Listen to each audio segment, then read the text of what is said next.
Bismillahirrahmanirrahim. Assalamualaikum warahmatullahi wabarakatuh. Tabipun, perkenalkan nama saya Ahmad Firdaus, NIM 1714104143. Di sini saya akan menjawab pertanyaan manajemen perbankan. Nah, sebelum menjawab pertanyaan, saya akan mengajak rekan-rekan semuanya, baik yang menonton video ini, untuk mendoakan supaya wabah virus COVID-19 ini segera bisa hilang, dan kita bisa melaksanakan rutinitas seperti biasanya. Amin amin ya robbal alamin. Nah, sekarang kita menginjak pertanyaan pertama, yaitu undang-undang perbankan serta pengertiannya. Nah, di sini undang-undang perbankan itu, pada undang-undang perbankan itu nomor 10 tahun 1998. Nah, serta pengertian dari perbankan itu adalah badan usaha yang menghimpun dana dari masyarakat dalam bentuk simpanan dan menyalurkannya kepada masyarakat dalam bentuk kredit ataupun jasa lainnya dalam rangka untuk meningkatkan taraf hidup masyarakat. Nah, itu adalah pertanyaan pertama. Nah, untuk pertanyaan kedua, yaitu peran Bank Indonesia terhadap pemerintah. Undang-Undang Republik Indonesia Nomor 23 Tahun 1999 Bab 3 Pasal 7 yang berbunyi, untuk mencapai dan memelihara kestabilan rupiah. Maksud dari kestabilan itu yaitu kestabilan nilai rupiah terhadap barang dan jasa dan kestabilan nilai rupiah terhadap mata uang negara lain, negara asing. Nah, peran Bank Indonesia terhadap pemerintah ini ada beberapa. Yang pertama itu bertindak sebagai pemegang kas pemerintah. Yang kedua itu Bank Indonesia dapat menerima pinjaman luar negeri, menata usaha serta menyelesaikan tagihan dan kewajiban keuangan pemerintah terhadap luar negeri. Nah, dan yang ketiga itu pemerintah wajib meminta pendapat Bank Indonesia dalam sidang kabinet yang membahas tentang perekonomian, perbankan serta keuangan. Nah, yang keempat yaitu Bank Indonesia dapat membantu penerbitan surat-surat utang negara yang diterbitkan pemerintah.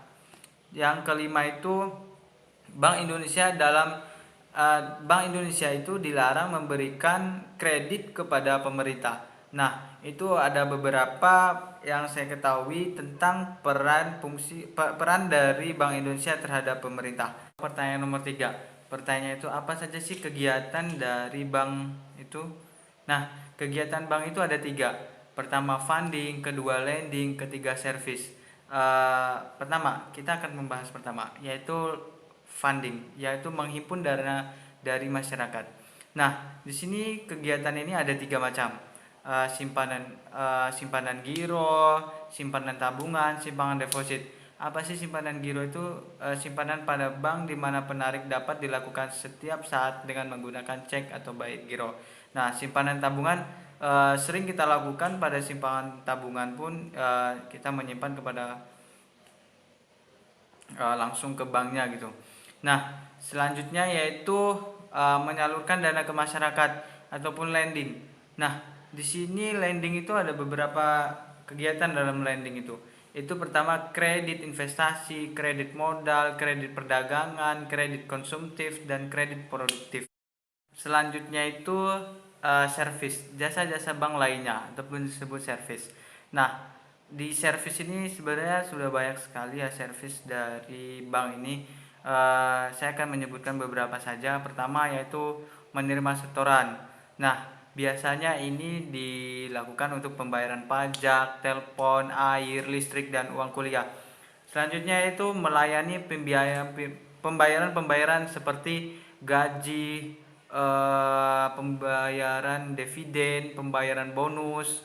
Nah, itu bisa dilakukan di bank. Selanjutnya itu di dalam pasar modul perbankan dapat menjadi penanggung wali amanat, perantara perdagangan efek ataupun bisa disebut broker. Nah, perdagangan efek. Seterusnya yaitu salah satu servisnya itu kita bisa transfer dari bank satu ke bank lainnya. Selanjutnya incasso collection, ke selanjutnya curing, dan safe deposit box, bank card, bank notes atau bisa disebut dengan falas, valuta asing. Nah, selanjutnya itu referensi bank, dan terakhir itu letter bank. Nah, itu dari 3 kegiatan bank yang bisa saya sampaikan. Nah, dari pertama ya kita ulas lagi ya. Pertama itu funding, lending, dan service. Baik, saya akan menjawab pertanyaan nomor 4, yaitu akibat imbas dari COVID-19 ini, khususnya sektor perbankan, apa sih yang terimbas dari perekonomian Indonesia ini. Nah, serta sudah benarkah kebijakan yang pemerintah lakukan dan bagaimana seharusnya pemerintah menanggulangi kendala-kendala yang timbul akibat COVID-19. Baik, virus corona baru merebak sejak awal bulan ini di tanah air. Namun dampaknya telah memukul berbagai sudut ekonomi.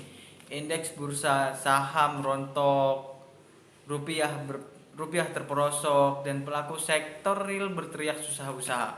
Nah, virus corona juga menjatuhkan nilai tukar rupiah pada Senin 23 di bulan 3 kemarin. Harga jual dolar Amerika Serikat di 5 bank besar menembus sekitar Rp17.000 per 1 dolarnya. Nah, dan lagi Bank Indonesia mencatat aliran modal asing yang keluar dari Indonesia sejak awal tahun mencapai 125,2 triliun. Nah, di sini kita bisa mengetahui dampak sangat besar sekali untuk perekonomian Indonesia ini. Nah, menurut saya dengan kebijakan sekarang yaitu social distancing ya, di rumah aja ataupun bisa disebut, pemerintah menginstruksikan kita supaya bekerja di rumah, apa-apa kegiatan di rumah, beribadah di rumah, itu adalah proses pencegahan. Salah satunya yaitu pencegahan pemutus rantai dari COVID-19 itu, dan yang kedua itu kenapa menurut saya bagus, karena tidak dilakukan lockdown. Jika dijadikan lockdown itu akan merosotnya banyak sekali sektor perekonomian di Indonesia. Nah, menurut saya pemerintah sudah benar melakukannya. Dengan itu saya harapkan dari kesadaran masyarakat itu tersendiri agar lebih sadar lebih lagi dalam menyikapi hal-hal ini, karena kita tidak bisa melihat virus itu ada di siapa dan di siapa. Nah, serta bagaimana seharusnya pemerintah menanggulangi ini. Nah, saya harapkan dari pemerintah untuk menutup dulu dari beberapa sektor-sektor yang benar-benar penyebarannya cepat, seperti keramaian dan dari rantau, dia mau pulang ke tanah aslinya, misalkan dari Pulau Jawa dia merantau karena diliburkan, pekerjaannya diliburkan atau dirumahkan, dia pulang ke kampung halamannya. Nah, dia tidak tahu dia apakah membawa virus atau tidak. Nah, hal-hal seperti ini harus pemerintah lakukan agar supaya tidak terimbas kepada perkampungan-perkampungan, tidak terjangkit virus COVID-19 ini. Nah, karena kita tidak tahu apakah perantau itu membawa virus atau tidaknya, sebaiknya untuk lebihnya di rumah. Jangan dulu dari pemerintah ini harus siap juga gitu untuk menahan mereka di sana dulu untuk sementara waktu sampai wabah ini benar-benar terselesaikan. Oke, dan selanjutnya yang terakhir yaitu, nah, efek-efek dari ini perbankan khususnya dari COVID-19 ini.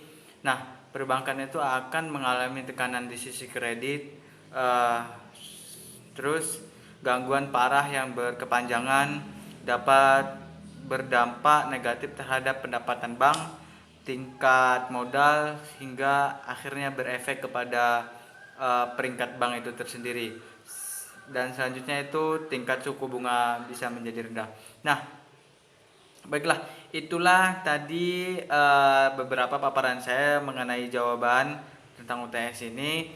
Semoga bisa diterima dengan baik dan semoga COVID-19 ini bisa kita lalui bersama-sama. Amin ya robbal alamin, dan tetap stay di rumah.